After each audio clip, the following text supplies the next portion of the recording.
부잣집 외동딸이 호화로운 저택에서 공주처럼 지내다가 어느 날 갑자기 어려운 사람들이 모여 사는 그 동네 달동네로 이사를 가게 되었습니다. 달동네, 그 동네에서도 가장 초라한 집에 지하 단칸방을 얻어서 아빠와 엄마와 이 딸, 어린 딸, 이 세 명이 새로운 생활을 시작합니다. 정말 견디기 어려웠지만 가정 형편이 갑자기 안 좋아졌는데, 들어보니까 아빠가 하시는 사업이 굉장히 힘들어져서 어쩔 수 없다고, 그래서 자포자기하는 심정으로 이제 달동네에서 새로운 생활을 시작하게 되었습니다. 새로 이사 온 환경뿐 아니고 학교도 전학을 왔습니다. 옛날 학교와는 비교할 수 없을 만큼 열악한 환경이고 상황입니다. 그런데 오히려 주변에서 다 어려운 환경에 친구들이 있다 보니까 또 그 친구들하고 교제하고 또 너희 집도 가고 우리 집도 오고 가고 하면서 잘 교제하면서 잘 어울려 지냈습니다. 그렇게 초등학교를 4년을 보내고 이제 어느덧 중학교를 입학하게 되었는데, 갑자기 이제 가정 형편이 좋아졌다고 하면서 부모님이 또 집을 이사를 가는데, 이전에 자기가 살던 궁궐 같은 너무 좋은 집으로 다시 이사를 갑니다. 그리고는 이제 전혀 또 새로운 생활을 이 가정은 시작을 하게 됩니다. 아빠의 사업이 다시 잘 되어서 그런가 보다 하고는 자세히 생각을 하지 않습니다. 그리고 이제 새로운 환경에 적응하고 공부하느니라 까맣게 잊어버렸습니다. 그리고 이 어린 딸이 이제 대학을 들어가고 대학을 졸업하고 이제 사회 초년생으로 직장 생활을 시작하게 되었습니다. 그러다가 어느 날 우연히 부모님하고 이런저런 이야기를 하다가 어렸을 때 정말 어려운 동네로 달동네로 이사를 가서 지냈던 이야기를 쭉 하는데, 그제서야 부모님이 하시는 말씀이 뭐냐면, 그 당시에 사업이 너무너무 잘 되던 때라는 거죠. 사업이 망한 것도 아니고 너무너무 사업도 잘 되고 형편도 좋고 모든 것이 좋은데, 부모님 마음속에 한 가지 걱정이 있더라는 겁니다. 사랑하는 딸이 좋은 것만 주면서 보면서 환경 속에서 자라는데, 온실 속의 화초처럼 이러다가는 너무 귀하게만 자라가지고는 세상에서 정말 배워야 될 것들을 배우지 못하는 건 아니냐, 감사를 잃어버리고 많은 사람들과 교제하면서도 어렵고 힘든 사람들이 있다는 것을 잘 알지 못하고, 그래서 고생이란 모르고 온실 속에서 자라서 나중에 인생을 살아가는데 도움이 안 되겠다 하는 생각을 합니다. 그리고 이 부부가 결심을 하기를, 이 아이가 어떠든지 바르고 씩씩하게 건강한 정서로 건강한 마음으로 자라날 수 있을까 고민을 하다가, 이 좋은 문화 속에서는 안 되겠다 생각을 하고 달동네로 아이가 초등학교 졸업하는 동안이라도 우리가 고생을 사서 한번 해보자고, 집은 그대로 두고는 달동네로 이사를 가가지고 4년이라는 시간 동안 똑같이 아이와 함께 어려운 생활을 했다는 것입니다. 그 결과 자기는 부유한 집안에서 자란 딸인데도 불구하고 어렵고 힘든 사람들의 처지와 형편에 대해 공감할 줄 알고, 어렵고 힘든 사람들 봐도 편견 없이 대할 수 있고, 누구와도 정말 잘 지낼 수 있는, 정말 부침성도 있고 어려운 사람 배려할 줄도 아는 건강한 사람이 되었다는 것, 그리고 자신을 한 번이라도 특별한 사람이라고 생각한 적이 없다는 것. 그러니까 아이들의 가치관이 형성되는 중요한 시기에 부모님이 그런 결정을 내리고 정말 어디에서도 들어본 적 없는 그런 생활을, 그 돈을 주고도 살 수 없는 그런 4년간의 교육의 과정을 지나게 되었다는 것입니다. 가난을 부끄러워하지도 않고 가난한 사람 차별하에 생각하지도 않고, 누구를 만나더라도 마음을 터놓고 소탈하고 겸손하게 이야기하고 교제하고 관계를 맺을 수 있는 자녀로 그 자녀는 성장하게 되었다는 것입니다. 여러분, 이 시대 사람들은 거품이 너무나도 많습니다. 없어도 있는 척, 몰라도 아는 척, 하지 않아도 내가 한 척 많이 합니다. 어떻게 하면 실제 나보다 더 커 보일 수 있을까? 그런 고민들을 많이 하죠. 그래서 어떤 유명한 사람들하고 사진이라도 한번 찰칵 찍고 그거라도 올리면 마치 나도 그런 유명한 사람을 아는 뭔가 대단한 사람이 된 것이냐 생각을 하기도 합니다. 그건 저는 목사인데요. 여러분, 우리 대한민국에 한 6만 개 교회가 있다고 하는데 목사님들도 그보다는 좀 더 많으시겠죠. 그런데 우리 대한민국, 외국은 잘 모르겠지만 대한민국에도 유명한 목사님들이 계시고 저처럼 안 유명한 목사님도 계시고, 그런데 SNS나 이런 데 보면 또 유명한 목사님들하고 뭐 사진을 찍거나 하면 또 그걸 또 자랑스럽게 사진을 올리기도 하고, 한 번씩 제가 아니 똑같은 목사고 똑같은 하나님의 종인데 누구는 유명하고 누구는 덜 유명하고, 뭐 여러분 설교를 좀 잘하고 설교를 좀 못해, 그 사람들의 생각이고 판단이죠. 하나님 앞에 가면요, 저는 그런 게 중요한 게 아닌 것 같아요. 그런데 어찌하든지 좀 더 자기를 드러내고 나타내고 어필하고 뭐 부각시키고 이런 게 어떻게 보면 목회자들 사이에서도 참 그런 부분들이 만연한 것 같아서, 사실은 야, 이러면 목사님들이 과연 세상에서 이야기하는 것하고 다른 게 뭐냐 이런 생각들을 한 번씩 할 때가 있어요. 여러분 전혀 그렇지 않죠. 그러니까 여러분 세상이 이야기하는 그 가치가 저와 여러분들의 그 가치가 되지 않기를 바랍니다. 여러분 쓸데없는 경쟁심을 가지고 어떻게 하면 나를 좀 더 크게 보일 수 있을까에 대해서 사람들은 목말라 합니다. 쓸데없는 허영심에 빠져서 교만한 마음으로 살아가는 사람들이 너무나 많습니다. 별것도 아니거든요. 그런데 대단한 것처럼 특별한 존재인 것처럼 착각하고 하늘 높은 줄 모르고 살아가는 인생들이 너무나 많습니다. 그러면서 스스로도 내면은 어떻냐면 피곤합니다. 왜 피곤합니까? 자꾸 다른 사람 신경 쓰거든요. 내가 잘했나 잘못했나, 그냥 나로 살아가면 되는데 다른 사람 시선이 너무 신경이 많이 쓰이다 보니까 피곤하고 갈등하고 고독하게 살아가는 것입니다. SNS 저는 뭐 잘 안 하는데 우리 중에도 제가 보니까 우리 교회는 그래 열심히 하는 분들이 안 계신 것 같아요. 여러분 SNS 좀 하십시오. 그래서 우리 교회 사진도 좀 올리고 교회 자랑도 좀 하고, 야, 이번 주 우리 목사님 이런 설교 하셨는데 참 은혜가 되더라. 그런 거 좀 해야지 누가 보고 올 거 아닙니까? 근데 여러분 우리 교육자들하고 밥을 먹으러 가도 목사님 잠깐만요 사진 한번 찍고요 착각 찍어가지고 올리는 교육자가 없어요. 오늘 점심에 같이 밥 먹고 어제도 저녁에 밥 같이 먹었는데 그래가지고 좀 광고도 하고, 야 우리 목사님이 이런 밥을 사줬다 이래 해야지 좀 이렇게 인기가 올라갈 건데 그런 거 하나도 없어요. 그렇다고 뭐 중요한 건 아니고요. 여러분 그런데 계속 그거 가지고 SNS 보면서 우리 젊은이들도 좋아요를 누가 많이 누르느냐, 그리고 누가 나를 팔로우하느냐, 그러면서 사람들한테 어쨌든 자기를 많이 알리고 부각시키는 것이 뭔가 자기를 뿌듯하게 만들고 성공적인 삶이라고 생각을 합니다. 여러분 마음속에 경쟁심이 있고 허영심이 있고 자기도 모르는 교만이 그 마음속에 있다는 거죠. 여러분 우리는 믿음의 백성인데 오늘 본문에 보면 예수님이 어떻게 이 땅에 오셨는가, 그리고 예수님이 이 땅에 오신 이유와 목적은 뭔가, 그리고 우리도 예수님을 뒤따라 살아가는 사람들인데 어떻게 하면 경쟁심, 허영심, 교만을 버리고 정말 성경이 이야기하는 예수님 닮은 매력적인 사람으로, 신앙인으로 살아갈 수 있는가. 여러분 오늘 본문에 그 비결이 나와 있습니다. 비결은 딱 하나인데요, 여러분 예수님을 본받으면 됩니다. 예수님의 마음이 저와 여러분의 마음에 가득 부어지기를 바랍니다. 예수님 자꾸 바라보고, 여러분 제자 훈련이요. 저는 제자 훈련 하면서 가끔 가다가 그런 생각을 많이 했어요. 우리 뭐 중보기도 학교도 하고 큐티 학교도 하고 많이 하잖아요.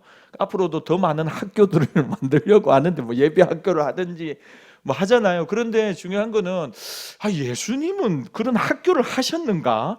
성경에 보니까 예수님이 무슨 12주 과정인데 이번에 다 이름 적고 적어내라, 그리고는 이번에 뭐 김집사, 박집사, 최집사 이번에는 뭐 다 해라 12주. 그런 거 없잖아요. 제자훈련 하면서도 12명 불러가지고 예수님이 뭐 오늘 제자훈련은 6시간이다, 과제는 뭐고 필독서는 뭐고 하나님 앞에서 꼭 내래, 그런 게 어디 있습니까? 제자훈련, 예수님이 하신 제자훈련은 뭔가 체계가 잡혀가지고 뭐 1강, 2강, 3강 뭐 그런 거 아니죠. 칠판에다가 적어가면서 받아 적으세요. 그런 것도 아니잖아요. 같이 먹고 마시고 자고 뒹굴고, 그러면서 때로는 책망하기도 하고 때로는 칭찬하기도 하고, 그러면서 길을 가다가 이런 말씀 저런 말씀 해주시는데, 그게 서기관과 바리새인들이 뭐라고 하냐면요, 야 이런 말씀은 처음 들어봤다, 이런 가르침이 도대체 어디서 왔는고, 하늘의 가르침 아니냐라고 할 만큼 그 말씀이 그들의 심령에 잘 새겨졌거든요. 그래서 한 번씩 가다가 저는 제자훈련을 물론 이제 많이 해야 되는데 하기는요, 교육을. 그런데 예수님이 정말 말씀하시는 그 훈련이 이런 훈련일까 하는 생각들을 가질 때가 많이 있어요. 여러분 중요한 건 예수님을 자꾸 생각하고 묵상하고 바라볼 수 있기를 바랍니다. 여러분 제자 훈련에 조금 부족한 것 중에 하나가 뭐냐면 우리 성경 하루에 10장씩 보라 그러잖아요. 저도 그렇게 훈련 받았거든요. 성경 하루에 우리 12주 동안 10장씩 보기, 5장씩 보기. 근데 여러분 성경 사실은 10장 5장 안 봐도 되거든요. 하루에 성경을 5구절이라도 꼭꼭 씹어가지고 그 말씀을, 오늘 본문을 너희 안에 이 마음을 품으라 곧 그리스도 예수의 한 구절이라도 내가 또 생각하고 묵상하고 내 안에 깊이 새기면 이 말씀이 여러분들 안에 살이 되고 피가 되고 힘이 되고 능력이 되고 죄를 이기게 하고 세상에서 믿음의 사람으로 승리하게 할 줄 믿습니다. 그러니까 이게 뭔가 체계를 가지고, 물론 교육이 그런 부분들이기는 하지만 핵심은 뭐냐면 예수님 자꾸 생각하고 예수님 바라보고 예수님을 의지하고 예수님 부르고 저와 여러분들이 예수 그리스도의 사람이 되기를 바랍니다. 오늘 우리가 읽은 본문은 초대교회의 기독론입니다. 기독론이란 예수님이 누구시냐 하는 것입니다. 예수님이 도대체 누구시고 그분이 어떤 일을 하셨고 우리와는 무슨 관계가 있고 예수님의 그 일의 결과가 우리에게 어떻게 주어졌느냐, 예수님이 누구시냐? 오늘 본문 6절이 이렇게 이야기합니다. 같이 읽읍시다. 시작. 그는 근본 하나님의 본체시나 하나님과 동등됨을 취할 것으로 여기지 아니하시고. 그는 근본 하나님과 본체시나, 이 말은 뭐냐면 질적으로 똑같다는 겁니다. 즉 예수님은 하나님과 동등한 신분이라는 거죠. 그래서 우리는 예수님을 성자 하나님으로 부릅니다. 근데 그분이 하신 일이 뭐냐? 성자 하나님이 7절 말씀 같이 읽어요. 시작.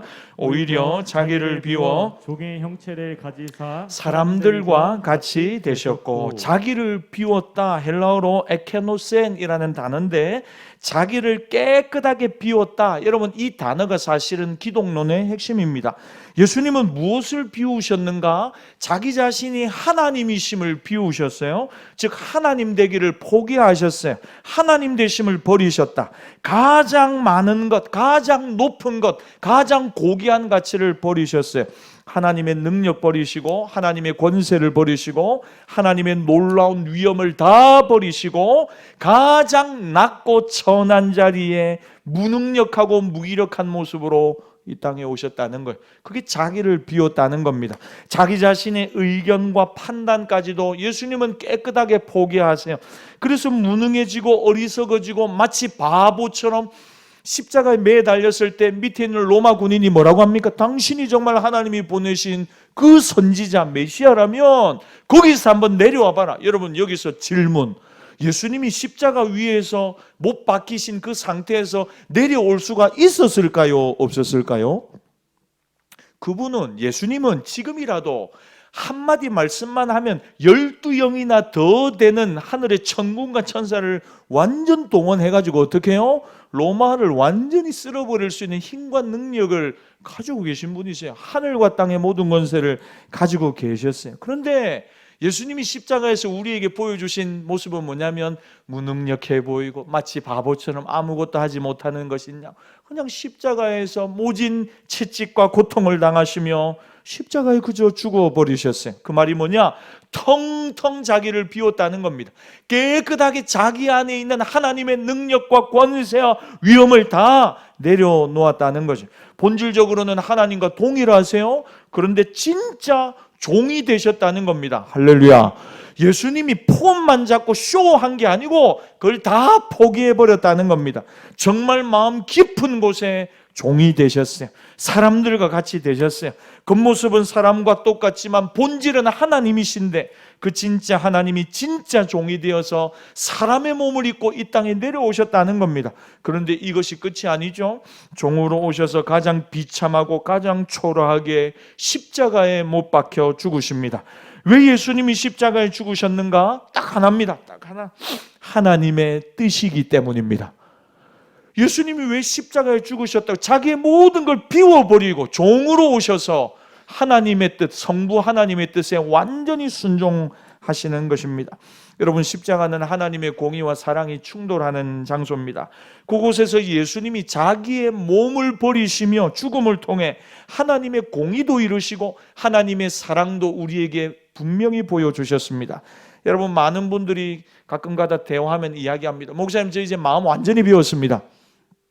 진짜 비우셨어요? 근데 막 안 비웠어요. 그 이제 완전히 다 포기했습니다. 이제는 뭐 그거 다 내려놓았습니다. 근데 그게 안 내려놔집니다. 사람들은 묻습니다. 내가 어디까지 낮아지고 어디까지 복종해야 합니까?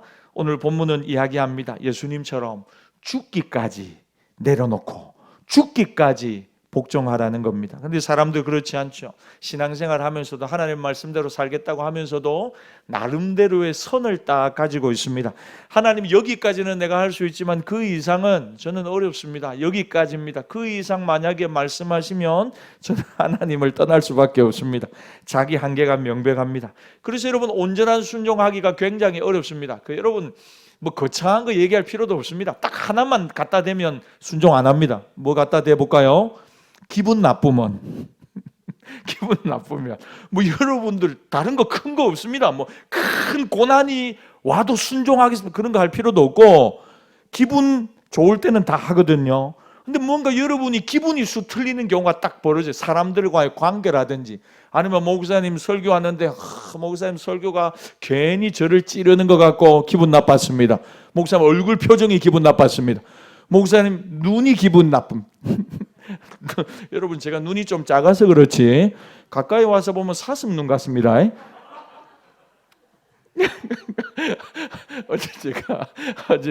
제가 어제 좀 일찍 이렇게 누워 있었거든요. 이렇게 침대에 이렇게 누워 있는데 저희 딸이 이제 늦게 공부를 하고 이렇게 들어오거든. 아빠 자 이러더라고. 아빠 자. 그 저를 계속 이래 보더만 눈을 뜬 거야, 감은 거야. 눈이 제가 모르겠다.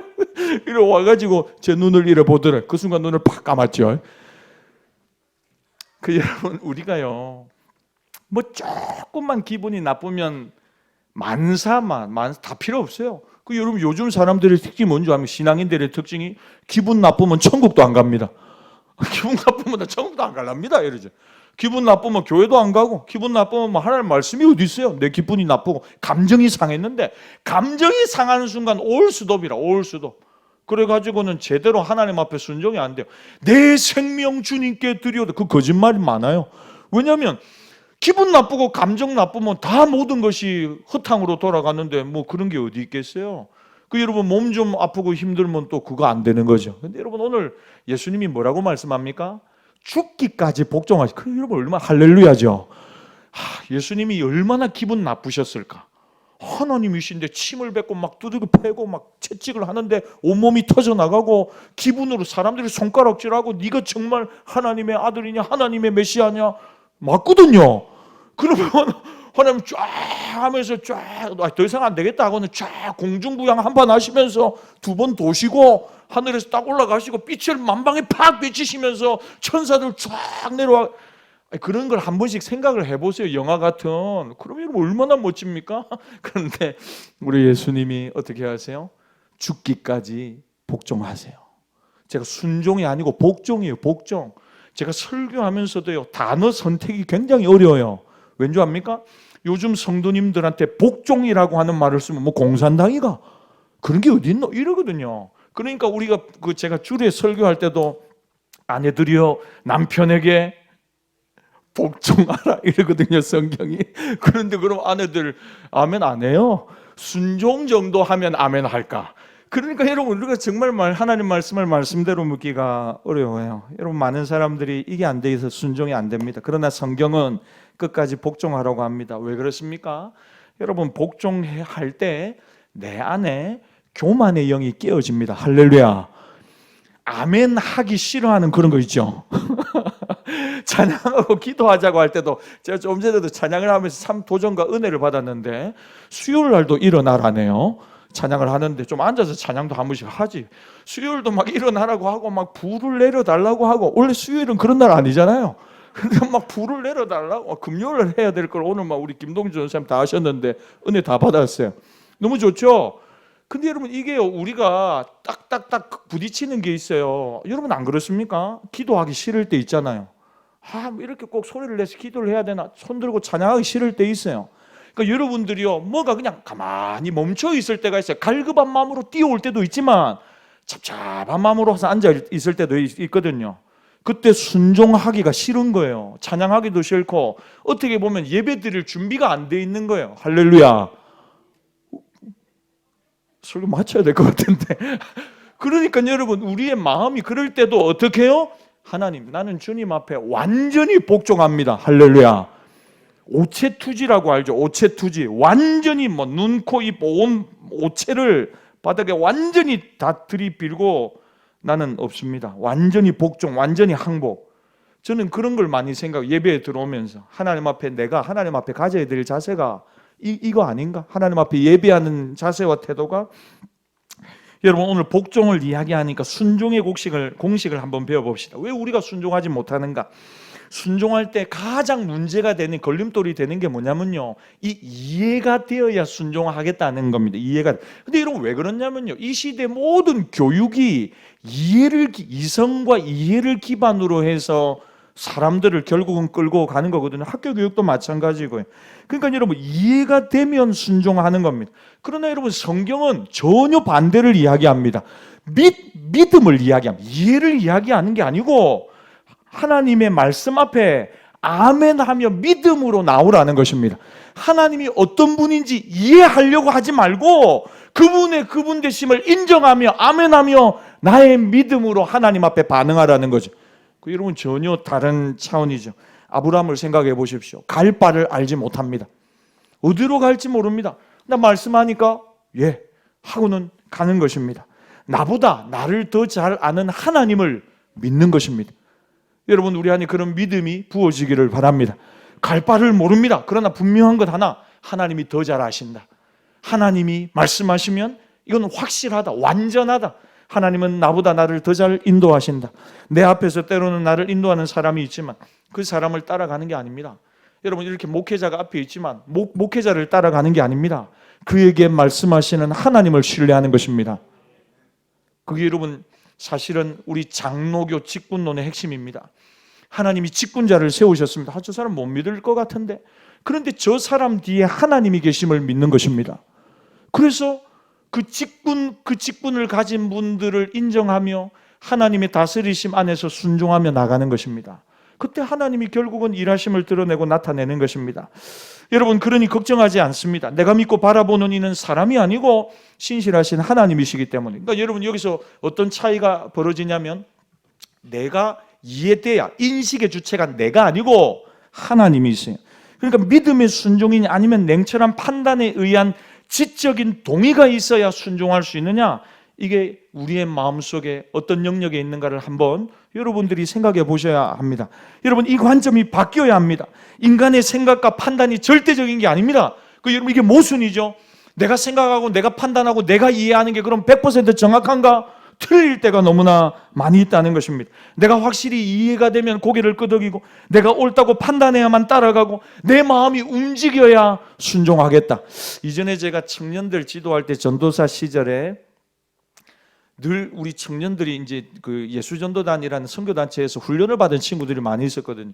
근데 이 친구들이 18번으로 하는 말이 뭐냐면 마음이 동하지 않습니다. 고상하게 이야기하죠. 마음이 동하지 않습니다.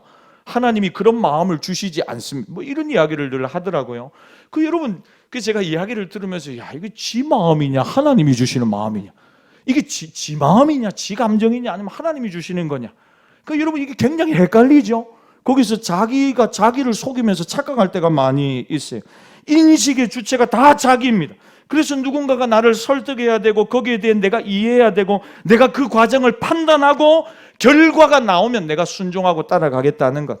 여러분, 잘 들으십시오. 이건 믿음이 아니고 순종도 아닙니다. 이건 냉철한 판단과 지적인 동의에 불과할 뿐입니다.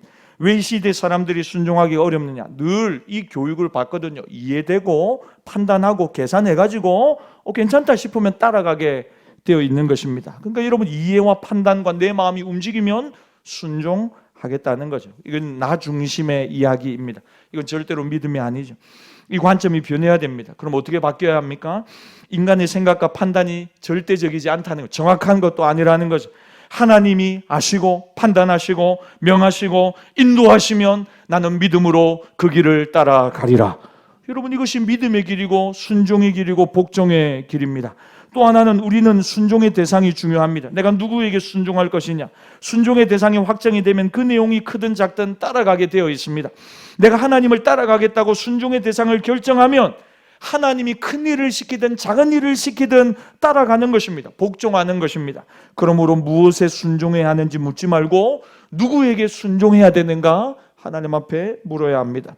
예수님은 하나님의 종이 되셨습니다. 하나님이신데 종이 되셨습니다.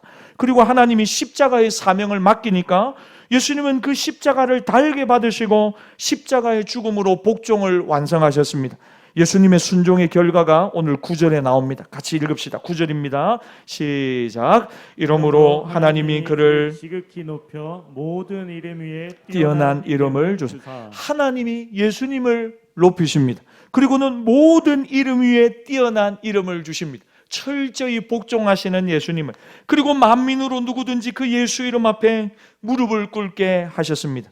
예수님의 위대한 역사와 사건의 중심에 결국은 뭐가 있느냐? 예수님의 마음이 있는데 그 예수님의 마음은 겸손이라는 것입니다. 여러분, 우리가 성탄절을 기다리고 있습니다. 예수님이 이 땅에 오신 그 마음을, 그 복음을 핵심적으로 이야기하는 구절이 오늘 빌립보서 2장입니다. 예수님의 진정한 겸손이 자기를 낮추고 비우고 죽기까지 복종케 하셨습니다. 죽으시고 그걸로 끝입니다. 여기에 하나님이 개입하십니다. 높여주시고 부활의 영광을 예수님에게 부어주십니다. 여러분, 이것이 하나님의 방법이요 예수님을 뒤따라가는 저와 여러분에게 요구하시는 신앙의 모습인 줄 믿습니다. 여러분, 이건 인생의 모든 문제를 해결하는 지름길이기도 하고 높아짐의 원리이기도 합니다. 많은 사람들이 스스로를 높이려 합니다. 그러나 자기를 높이죠. 그러나 기억하십시오. 낮아지고 낮아지면 하나님이 높여주십니다.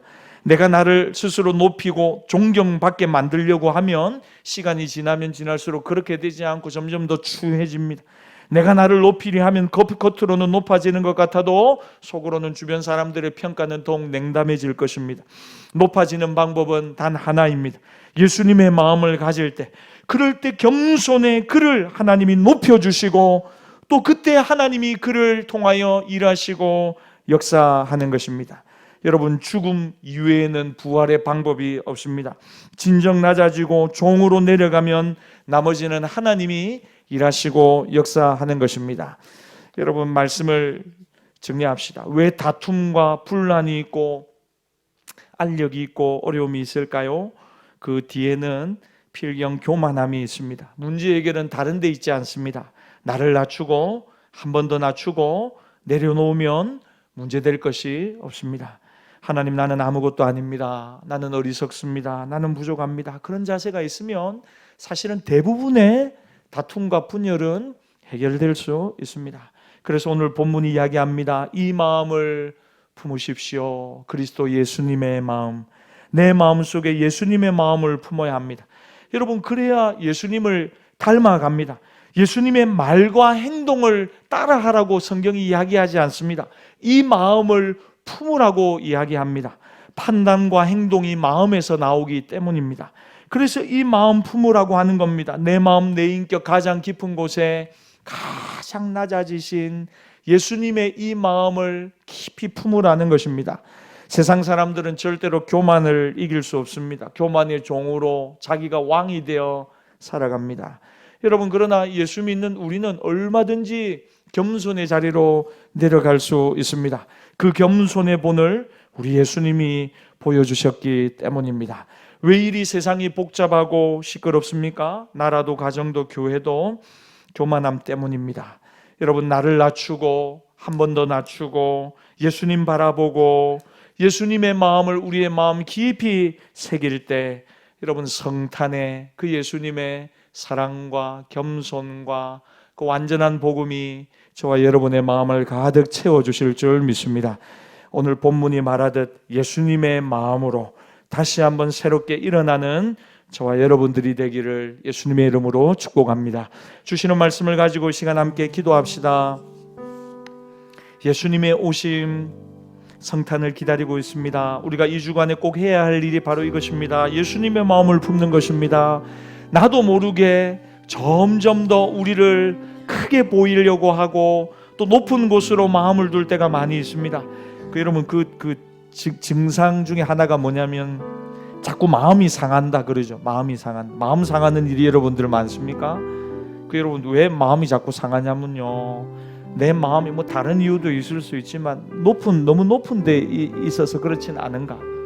마음을 확 낮추면 그 다 인정해 버리면 상처될 게 하나도 없습니다. 다시 말씀드리지만 하나님, 나 부족합니다, 연약합니다, 죽을 수밖에 없는 죄인입니다, 이걸 하나님 앞에 나와 인정하면, 예수님 바라보면, 예수님의 마음이 내 마음에 싹 들어오면 여러분 전혀 문제가 안 되는데, 내가 내 마음을 스스로 높이다 보니까 부딪히는 것도 많고 힘든 것도 많지 않은가 하는 것입니다.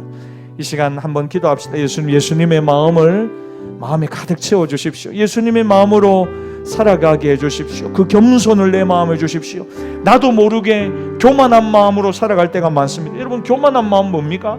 예수님 없어도 간절히 예수님 구하지 않아도 괜찮다는 거죠. 그것도 교만이죠. 예수님이 없는 마음의 상태, 그게 교만이죠. 이 시간 한번 기도하십시다.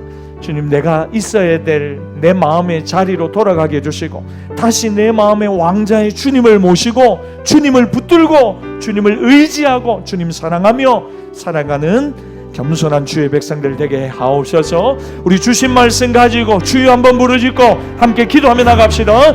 주여, 주여, 주님 겸손한 마음을 주시옵소서. 겸손의 왕으로 이 땅에 오신 예수님, 우리 안에도 이 겸손을 주셔서 사랑하고 겸손하고 낮아지고, 그래서 하나님 다시 한번 주님 섬기며 예배하며 찬양할 수 있도록 주님 도와주시옵소서. 하나님, 우리 안에 있는 이 갈급한 마음, 하나님 우리 안에 있는 이 무덤덤한 마음, 하나님 우리 안에 있는 이 식어버린 마음 주님 용서하여 주십시오. 나도 모르는 사이 어느새 교만의 자리로 나가 앉아있을 때가 많습니다. 내 마음의 왕자에 주님이 앉아 계시지 않고 하나님 다른 자신이 앉아있을 때가 있습니다. 주님 용서하여 주옵소서. 주님을 원합니다. 간절히 원합니다. 주님이 온전히 우리를 다스려 주시오. 주님이 아니면 아무것도 할 수 없다는 겸손한 마음, 주님 우리를 불쌍히 여겨주시오. 우리를 긍휼히 여겨주시옵소서. 하나님, 나는 죽고 내 안에 예수님이 사시면 되는데, 주님 여전히 내가 살아 일하고 역사하고 내가 살아 다툼이 많습니다. 주님 교만한 마음 누그러뜨려 주시고 겸손하게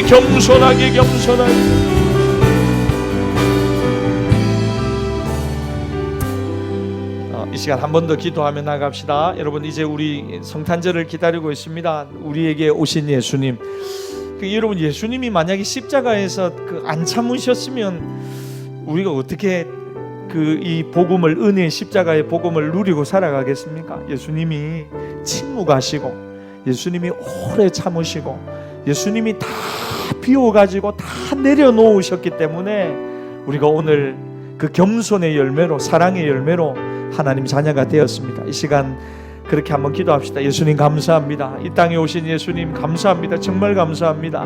우리를 위하여 가장 낮은 자리, 낮은 모습, 연약한 모습으로 겸손의 왕으로 오신 예수님, 우리도 예수님 따라 다시 겸손의 자리로 내려가 나는 아니고 예수님이 사시는 우리의 삶이 되게 하여 달라고, 예수님으로 우리를 가득 채워 달라고, 교회 안에서, 직장에서, 가정에서, 우리의 삶의 모든 영역에 하나님이 겸손의 기름 부으심이 흘러가게 하여 주시옵소서. 우리 주여 한번 부르짖고 우리 한번 더 기도하며 나갑시다. 주여,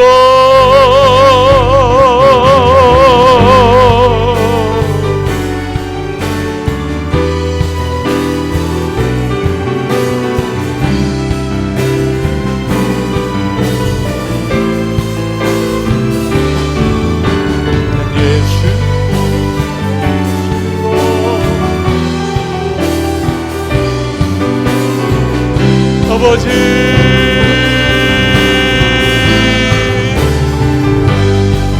난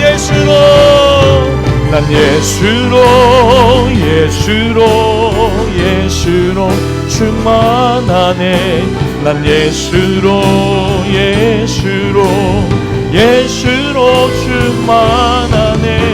난 예수로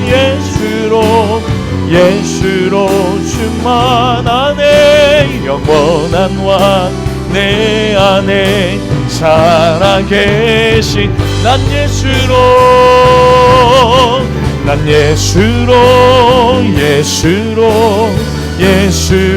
충만하네. 난 예수로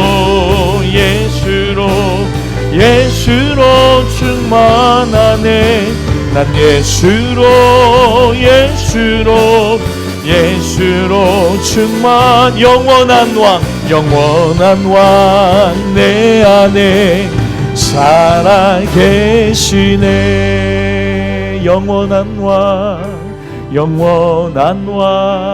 내 안에 살아계시네.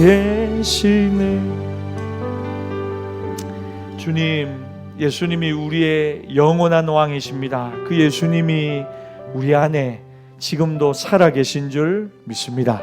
예수님을 왕이라고 날마다 고백하고 우리는 주님의 종입니다.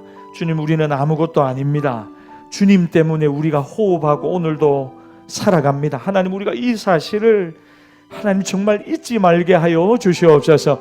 하나님, 우리가 조금만 방심하면 나도 모르는 사이에 내가 주인이 되어서 하나님 내 감정대로 생각하고 판단하고 내 이해대로 행동하고 하나님 앞에 반응할 때가 많습니다. 주님, 내 이해를 내려놓고 내 감정도 내려놓고 내 판단도 정확한 것 아니고 절대적인 것 아니라고 내려놓고 하나님의 말씀을 내 삶의 결론으로 삼고 말씀 따라 살아가는 우리 모두가 되게 하여 주시옵소서.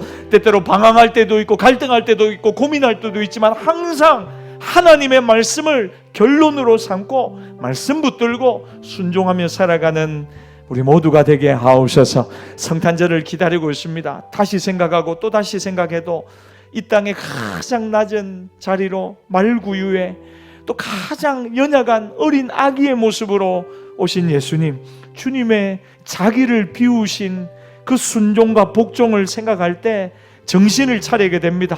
주님의 겸손과 복종을 우리도 본받게 해주시고 이 예수님의 마음이 우리 안에 가득 부어져서 또 다른 누군가를 섬기고 가장 낮은 자리에서 또 다른 누군가를 사랑하며 일으키는 예수님의 사람, 겸손의 사람들 다 되게 하여 주시옵소서. 하나님, 어려운 일을 당한 가정을 위로하여 주십시오. 하늘의 위로로 모든 마음들, 아픈 마음들을 위로하여 주시고 하나님의 은혜로 다시 한번 일어서고 소망 가운데 다시 한번 믿음을 일으키는 귀한 믿음의 자녀들, 가정들 다 되게 하여 주시옵소서. 지금은 우리 주 예수 그리스도의 은혜와 독생자를 주신 아버지 하나님의 변함없는 사랑과 성령님의 감동, 감화, 위로 권고하시는 은총이 날마다 예수의 마음, 겸손의 마음으로 살아가기를 결심하는 사랑하는 모든 주의 백성들의 심령 위에 악길 위에 지금부터 영원토록 함께 있을지어다. 아멘.